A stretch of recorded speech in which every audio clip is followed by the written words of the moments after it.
Hi everyone, today we will talk about how to fix or how to solve Messenger on iPhone problem.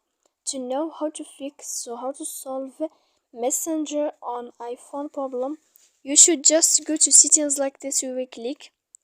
After that in this page you will go to apps, default apps, app settings. When you will see this list, you will go down to find the application of Messenger and you will enter. When you will see this page, you will go to click force stop. When you will end this, you will enter to storage. After that, here you will go to click clear cache.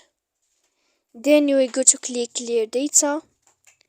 And when you will end all this, you can turn off your Wi-Fi. So please don't forget to support us by like and subscribe. See you next time in another video. And thank you for watching.